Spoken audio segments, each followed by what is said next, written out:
Hello భయ్యా, పెచ్చు పగిలింది భయ్యాడా. ఎందుకు పగిలింది? ఏంది? ఎందుకు ఇలా జరిగింది? ఎవడు చేశాడు ఈ పని? ఇప్పుడు దీని మందలు ఏంటి? అసలు ఏం జరిగింది అనేది. హలో భయ్యా, అందరూ మంచుకున్నారా? అయితే మీకోసమే. మీకు దొరికిందే మెకానిక్ అనుకుంటున్నారా? లేకపోతే ఎవరు 10 రూపాయలు తక్కువ చేస్తే అక్కడ చేపించుకుంటున్నారా? అయితే మీకోసం ఈ వీడియో. ఎందుకంటే చాలామంది మెకానిక్లు 1 నెల 2 నెలలు 3 నెలలు పనిచేసి మెకానిక్ షాపులు పెట్టి BMW కారు వచ్చినా సరే రిపేర్ చేస్తామన్న బిల్డప్ అయితే చేస్తుంటారు. అసలు టోటల్గా మీరు మీ కారు ఉన్న వెహికల్ ఒక మెకానిక్కి హ్యాండ్ ఓవర్ చేస్తారంటే మీ బండి అనేది ఆ మెకానిక్ అనేది డీల్ చేయగలుగుతాడా, డీల్ చేయలేడా అనేది మీరు తెలుసుకోండి. ఎందుకంటే ఇప్పుడు చాలామంది మెకానిక్లు కొన్ని సంవత్సరాలు అయితే పని చేయట్లేదు, జస్ట్ కొన్ని నెలల్లో మాత్రం పనిచేసి షాపులు పెడుతున్నారు. ఆ షాపులు పెట్టినా సరే దానికి సంబంధించిన టూల్స్ అనేది అన్నీ కొనరు. ఏదో ఒక 4 టూల్స్ కొంటారు. ఆ టూల్స్తోనే అన్ని బండ్లు డీల్ చేయాలనుకుంటారు. అన్ని బండ్లు డీల్ చేసినప్పుడు ఈ విధంగా అయితే పగలగొట్టి పెడతారు.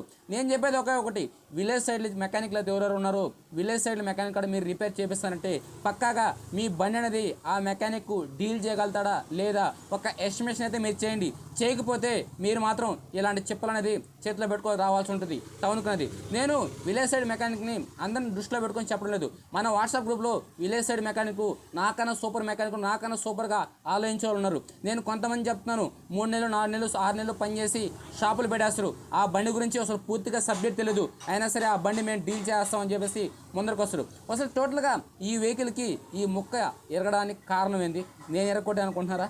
నేను కాదు ఎరగొట్టింది. జస్ట్ వెహికల్ నుంచి దీనికి సంబంధించిన స్టోరీ అయితే చెప్తాను. ఈ బండి మన సబ్స్క్రైబర్ వెహికల్, మీకు ఆల్మోస్ట్ చెప్పాను, మన సబ్స్క్రైబర్ సోమశాల వెహికల్. ఈ సోమశాల వెహికల్కి ఏం జరిగిందంటే ఆల్మోస్ట్ టైం ఇచ్చిన సౌండ్ వస్తుందని అక్కడ నా లోకల్ మెకానిక్ అడిగితే చెక్ చేయించాడు. టైం ఇచ్చిన టెన్షన్ తెచ్చే లోపల బై మిస్టేక్ బండి పిల్లకాయలు స్టార్ట్ చేస్తారో లేకపోతే ఆ మెకానిక్ స్టార్ట్ చేస్తారో ఆ కస్టమర్ స్టార్ట్ చేస్తారో ఎవరు స్టార్ట్ చేస్తారో మనకి సబ్జెక్ట్ అయితే క్లియర్గా లేదు. ఇప్పుడు టోటల్గా బండి టెన్షనర్ ఓపెన్ చేసి బండి స్టార్ట్ చేసిన తర్వాత ఏదైతే ఈ టైమింగ్ ఉందో ఈ టైమింగ్ అనేది పక్క పడిపోయింది. ఎప్పుడైనా టైమింగ్ టెన్షన్ కోసం కస్టమర్ వేడు బండి అయితే స్టార్ట్ చేస్తే టైమింగ్ అనేది పక్క పడిపోయింది. టైమింగ్ పక్క పడిపోయిన తర్వాత కిక్ రాడ్ అయితే మెత్తగా దిగిపోతుంది. అంటే ఆ మెకానిక్కి అనుభవం వచ్చిందో లేదో అటుపక్క క్లచ్ కేస్ అయితే ఫస్ట్ ఓపెన్ చేస్తారంట. క్లచ్ కేస్ ఓపెన్ చేసి అక్కడ ఏం ప్రాబ్లం లేదని దృష్టించారంట. ఆ తర్వాత అయితే ఈ కేసు అయితే ఓపెన్ చేస్తారంట. ఈ కేసు ఓపెన్ చేసేటప్పుడు ఓపెన్ చేశాడు. ఈ మ్యానెట్ బయట తీసేటప్పుడు యాక్చువల్గా మ్యానెట్ బయట తీయాలంటే ఇక్కడ ఒక నట్టు ఉంటుంది, ఓకేనా? ఈ నట్టుని చూసారా? ఇది మ్యానెట్ నట్టు. ఈ నట్ అనేది మనం లూజ్ చేయాలి. ఈ నట్ లూజ్ చేసే కోసంగా కొంతమంది మ్యానెట్ సపోర్ట్ బెల్ట్ పుల్ రాస్తాడు. ఇక్కడ ఈయన బెల్ట్ పుల్ రాస్తాడు, ఏ పుల్ రాస్తాడు ఏమో కానీ ఇక్కడైతే చూసారా ఇలా క్రాచెస్ పడ్డాయి. నేనైతే డైరెక్ట్గా ఎలక్ట్రానిక్ మిషన్తో తిప్పేస్తాను, నాకు ఎలాంటి సపోర్ట్ అయితే అవసరం లేదు. ఇక్కడ వేసాడు. ఓకే, ఇక్కడైతే ఏదో స్క్రాచెస్ వేసి అయితే టోటల్గా అయితే ఏదో విధంగా అయితే నట్ అయితే లూజ్ చేశాడు. నట్టు లూజ్ చేసిన తర్వాత కంపల్సరీగా ఈ మ్యానెట్ బయట తీయాలంటే ఈ మ్యానెట్ పుల్లర్స్ కావాలి. నాకు చూసారా 2 రకాల పుల్లర్స్, అంటే 4 వెహికల్స్ సంబంధించింది, అంటే ఆల్మోస్ట్ దీనికి సంబంధించిన పుల్లర్ కానీ నాకు ఆడ ఉంది. ఆ పుల్లర్ వేసి తీయాలి. ఆ పుల్లర్ అనేది ఇక్కడ టైట్ చేసి మనం లాగితే వస్తుంది. అయినా సరే ఆ మెకానిక్ కాడ దీనికి సంబంధించిన మ్యానెట్ పుల్లర్ అనేది లేదు. ఏది ఈ పుల్లర్ అనేది ఆ మెకానిక్ కాడ లేదు. మెకానిక్ కాడ లేనప్పుడు ఏం చేశాడు, దీనికి సపోర్ట్ వేసి తీయాలి. ఏదైతే ఇలా లోపల సీటింగ్లో ఉందో సీటింగ్లో ఉన్న మ్యానెట్ అనేది ఇక్కడ సపోర్ట్ వేయాలి. ఇక్కడ సపోర్ట్ వేయాలి, అది ఇక్కడ సపోర్ట్ వేయాలి. ఇక్కడ సపోర్ట్ వేసి అప్పుడు ఇక్కడ తడితే అప్పుడు మ్యానెట్ బయట వస్తుంది. ఎలా తట్టాడు ఆ మెకానిక్ అనేది అని మీకు చూపిస్తాను చూడండి. ఈ ముఖ్యడానికి కారణం కానీ మీకు ఇక్కడే వచ్చేస్తుంది. ఇప్పుడు ఇక్కడ అనేది మ్యానెట్ అనేది ఫిట్ చేస్తున్నారు. మ్యానెట్ ఫిట్ చేసిన తర్వాత మనం మ్యానెట్ అనేది బయట తీసిన తర్వాత మనం ఇక్కడ టైమింగ్ అనేది సీటింగ్ చేయగలుగుతాం. అప్పుడు ఈ మ్యానెట్ తీయాలంటే మ్యానెట్ నట్టు తీసిన తర్వాత ఇక్కడ పుల్లరేసి తీసేటప్పుడు ఇక్కడ సపోర్ట్ ఇక్కడ అబ్జర్వేషన్ చేయండి మీరు. చూసారా ఇక్కడ కానీ నలుగుంది, ఇక్కడ ఒక సపోర్ట్, ఓకే, ఇక్కడ ఒక రాడ్ పోయింది లోపలికి. అదే టైంలో ఇక్కడ ఒక రాడ్ పోయింది. ఆ రాడ్ ఇప్పుడు ఈ ముక్క అనేది ఏది ఎగ్జాక్ట్గా పెడదాం, ఇలా అయితే ఉండింది. ఓకే, ఇది ముక్క, ఓకే, ఇలా ఉండింది. ఇక్కడ మీరు బాగా అబ్జర్వేషన్ చేస్తే ఏడు కానీ ఒక సపోర్ట్ వేశారు మీకు, చూసారా? ఇక్కడ కానీ సపోర్ట్ వేసాడు, ఇక్కడ ఒక సపోర్ట్ వేశారు. ఇక్కడ ఎందుకు ఇరిగింది తెలుసా? ఇక్కడ కిందకి సపోర్ట్ లేదు, జస్ట్ ఈ ఇంజిన్ కేసు ఒకటే ఉంది. ఎప్పుడైతే దీని మీద ప్రెజర్ చూపించి 30-30తో కూడా ఇది ఇరిగైతే చేతికి వచ్చింది, ఓకేనా? ఇది ఇరిగి చేతికి వచ్చింది. ఇరిగనేది ఎందుకు చేతికి వచ్చింది? ఆ మెకానిక్కి బండి మీద సరైన అనుభవం లేదు. ఇప్పుడు ఇక్కడ సపోర్ట్ వేస్తారు, ఇక్కడ గట్టిగా సపోర్ట్ ఉంది కాబట్టి ఇంజిన్ కేసు అనేది గట్టిగా ఉంది కాబట్టి ఇక్కడ ఎలాంటి డ్యామేజ్ జరగలేదు. ఈ ప్లేస్లో ఇక్కడి నుంచి ఎక్కడ వరకు వేసినా సరే ఇంజిన్ కేసు అనేది డ్యామేజ్ అయిపోద్ది. దీనికి కంపల్సరీగా ఇంజిన్కి మ్యానెట్ పుల్లర్ వేసి మాత్రం తీయాలి. ఆ మ్యానెట్ పుల్లర్ లేకపోతే ఈ విధంగా ముక్కలు అయితే మీరు తీసుకోవాల్సి ఉంటుంది. మీకు నేను చెప్పేది ఒకటి, మీరు విలేజ్ సైడ్ మెకానిక్ కాడ బండ్లు అయితే రిపేర్ చేపిస్తారంటే పక్కాగా ఆ మెకానిక్ అనేది ఆ బండి డీల్ చేయగలుగుతారా లేదా, ఆ మెకానిక్ అనేది మంచి టూల్స్ వాడతాం. మంచి టూల్స్ అంటే కొంతమంది ఎప్పుడో షాప్ పెట్టిన అప్పుడు కొనుంటారు, ఒక 5-6 సంవత్సరాల క్రితం కొనుంటారు, అదే టూల్స్తో ఇంకా రిపేర్ చేస్తూనే ఉంటారు. ఆ టూల్స్ సరిపోయినా సరే ఆ స్క్రూలతోనే ఆ స్పానర్లతో తట్టి ఆ బోల్ట్ తట్టి అవి తట్టి గందరగోళం అయితే చేస్తుంటారు.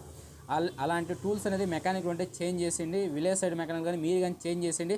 మీరు టౌన్లో మెకానిక్లు అయితే ఎంత ఛార్జ్ తీసుకుంటున్నారు, మీరు కానీ అంతే ఛార్జ్ తీసుకోండి. సరైన టూల్స్ కొనుక్కోండి, సరైన టూల్స్తో రిపేర్ చేయండి.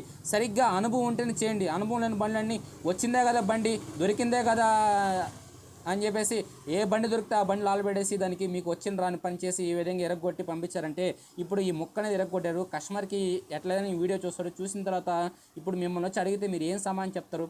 ఇప్పుడు ఈ బండి రిపేర్ చేస్తుంటే మీరు టెన్షన్ వేసిన దానికి ఎంత వచ్చి ఉంటుంది? అంటే 100 రూపాయలు 150 రూపాయలు కస్టమర్ ఇచ్చి ఉంటాడు. ఇప్పుడు మీ కాడ సరైన సామాన్ లేవు, ఇప్పుడు ఇంజిన్ కేసు డ్యామేజ్ చేస్తారు. ఇప్పుడు ఇంజిన్ కేసు డ్యామేజ్ చేసిన వల్ల కస్టమర్కి ఎంత లాసు? ఇప్పుడు ఇంజిన్ కేసు దొరకదు. సరే దొరికినా సరే ఇంజిన్ నెంబర్ వస్తుంది, ఇంజిన్ నెంబర్ కొట్టిస్తే మళ్ళీ బండి రీసేల్ జరగదు. ఓకేనా? చూసారా, మీ వల్ల మీకు పని కరెక్ట్గా అనుభవం లేని దానివల్ల ఎంత ప్రాసెస్. నేను కొంతమంది చూస్తుంటాను, అన్న చేంజ్ ప్యాడ్ మరస్తావు, ఎంత తీసుకుంటావు? 300 తీసుకుంటావా? అబ్బా ఆయన 150 రూపాయలు మరస్తాను. అదే భయ ఈ 150 రూపాయలు మెకానిక్లో వీళ్ళు. ఓకేనా? గుర్తుపెట్టుకోండి, ఎక్కువ ఛార్జ్ అడిగిన మెకానిక్ ఛార్జ్ ఎక్కువ అడుగుతున్నాయంటే ఆ బండి మీద ఆయనకి పూర్తి అనుభవం, పూర్తి గ్రిప్ ఉంటుంది. నువ్వు ఏ పని చెప్తే ఆ పని టకా చేయగలుగుతారు, ఏ పని చెప్తే ఆ ప్రాబ్లం సాల్వ్ చేయగలుగుతారు. మీరు 150 రూపాయలు 100 రూపాయలు మెకానిక్ అన్నారు చూడు, ఆ మెకానిక్ రాకపోతే ఈ విధంగా ఎరగొట్టి చేతికిస్తారు. కొన్ని బండ్లకి ఆయిల్ బోల్ట్లో 50,000 30,000 కిలోమీటర్ తిరుగుంటే దానికి ఆయిల్ బోల్ట్ స్లిప్ అయిపోయింటాయి. అసలు ఆ మెకానిక్కి అసలు ఆ బోల్ట్ అనేది ఎంత టైట్ చేయాలి, ఆ బోల్ట్ అనేది ఎలా డీల్ చేయాలి, ఆ ప్రాబ్లం అనేది ఎలా డీల్ చేయాలి అసలు పూర్తిగా తెలియని వాళ్ళు మీకు పావలాగా ₹1 చేస్తుంటారు. అన్ని విషయాలు తెలిసినాడు వాడు ఒక రేంజ్లో చేస్తాడు. ఒక రేంజ్లో అంటే ఒక రేంజ్ ఛార్జ్ అడుగుతాడు.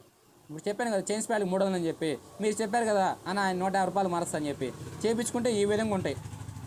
ఇప్పుడు ఏమైంది, ఇప్పుడు మెకానిక్ నాకు ఇది ఎందుకు వచ్చిందంటే కస్టమర్గా నాకు చెప్పాడు, అన్న ఇక్కడ ఇంజిన్ పేస్ట్ అనేది చూసారా, ఈ ప్యాకింగ్ కానీ మొత్తం పేస్ట్ ఉంది.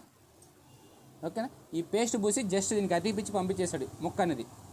ఇప్పుడు మనకేం చేస్తాం, కస్టమర్కి అట్లా కంప్లైంట్ చెప్తాం మనం. ఎందుకంటే చెప్పాలి, ఇది విలేజ్ సైడ్ నుంచి మనకి రిపేర్ అయ్యి వచ్చింది కాబట్టి, విలేజ్ సైడ్ మెకానిక్ పగలబడేసాడు కాబట్టి కస్టమర్కి అనేది ఇన్ఫార్మ్ చేయాలి. ఎలా మీరు ఆడ ఓపెన్ చేసిన వల్ల ప్రాబ్లం జరిగింది, దీని అయితే ఎరగొడేసాడు మెకానిక్, ఇప్పుడు నేనైతే దీన్ని ఆల్టరేషన్ చేస్తాను, అయితే ఆయిల్ లీక్ రాకుండా చేస్తాను, అయితే గ్యారంటీ అయితే కాదు పక్కాగా అయితే లీక్ అయితే రావచ్చు లైట్గా, అయితే రాకుండా చేస్తానని చెప్తాను. ఇది చెప్పకుండా మనం ఇలాగే పెట్టి పేస్ట్ చేసి కస్టమర్ బాధపడతానని ఇచ్చేసామనుకో, రేపేమవుద్ది మన లెక్కలో పడద్ది ఈ ముక్క అనేది. ఓకేనా? అందుకని ఏంటంటే ప్రతి మెకానిక్ బండికి సంబంధించిన అన్ని పుల్లర్స్ కొనుక్కోండి. అన్ని పుల్లర్స్ ఉన్న బండ్లు మాత్రమే మీరు డీల్ చేయండి. మీకు పని వస్తే చేయండి, లేకపోతే బండి వదిలేసిండి 100 రూపాయలు 200 రూపాయల కోసం కకృతి పడి ఇలాంటి వేస్ట్ పనులు మాత్రం చేయవాపండి. దీన్ని మాత్రం మీరు గుర్తించుకోండి ప్రతి ఒక్కరు. ఇప్పుడు నేను కేటీఎంలు బుల్లెట్లు అనేది ఎందుకు చేయను, బయట బండ్లు అవి అనేది దానికి సంబంధించిన పుల్లర్స్ అనేది అన్నీ లేవు కాబట్టి నేను అనేది డీల్ చేయను. మన కస్టమర్ బండ్ల వరకు ఎందుకు చేస్తానంటే మన కస్టమర్లకి మన మీద ఉన్న నమ్మకంతో ఇస్తున్నారు కాబట్టి మనం అదే నమ్మకంతో అయితే చేయాలి. అందుకే ఇంకా నుంచి మీరు గుర్తుపెట్టుకొని మీరు ఏ బండి అయితే డీల్ చేయగలుగుతారో ఆ బండ్లు మాత్రం డీల్ చేయండి. దొరికిందా బండి కదని అన్ని బండ్లు చేసి ఈ విధంగా పగలగొట్టి మాత్రం చేయవాపండి. ఓకే ఫ్రెండ్స్, టోటల్గా చూసి కదా మీకు వీడియో నచ్చినా కూడా లైక్ అండ్ కామెంట్ చేయండి. మీ friends and family members video share చేసి మన ఛానల్ కదా సపోర్ట్ చేయండి. Okay, thank you. Jai Hind, జై భారత్.